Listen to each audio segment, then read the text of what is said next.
dalam aspek-aspek dalam Al-Quran, yaitu ada akidah, ibadah dan muamalah. Akidah secara etimologis yaitu kepercayaan atau keyakinan, bentuk jamak akidah yaitu akidah atau aqaid. Akidah juga disebut dengan istilah keimanan. Nah, sudah kita ketahui bahwa dalam Al-Quran itu memberikan fondasi dasar mengenai tentang keimanan. Nah, kemudian secara terminologinya gimana akidah, yaitu sebagai suatu kepercayaan yang harus diyakini dalam hati, dinyatakan dengan lisan, dan dimanifestasikan dengan perbuatan.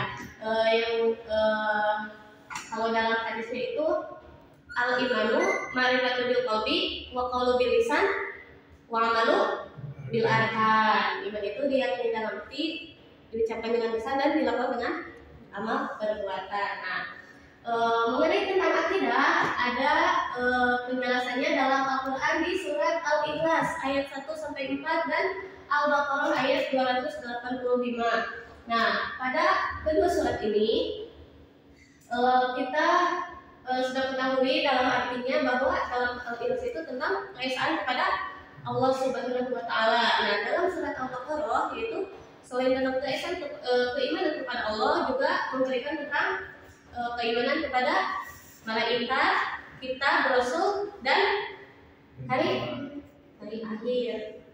Nah, kemudian di sini ada tentang ibadah dan muamalah. Secara bahasa ibadah berasal dari kata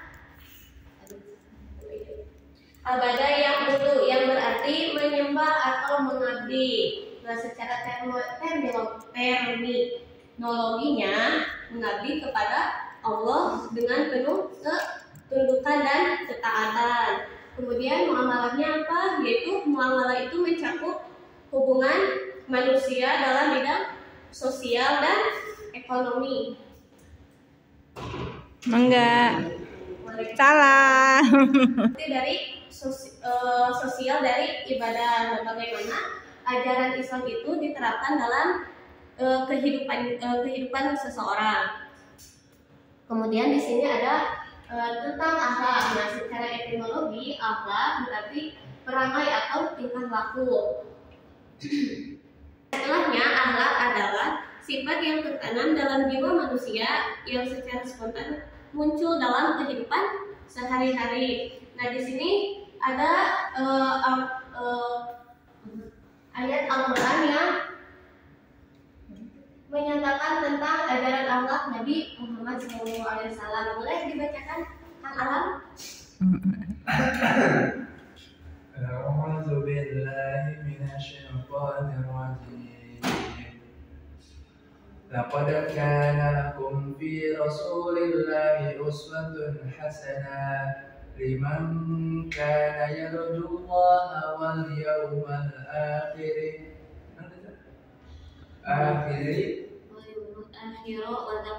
Wa zakarallahu katsira. Ya, yang artinya silakan untuk film dibaca.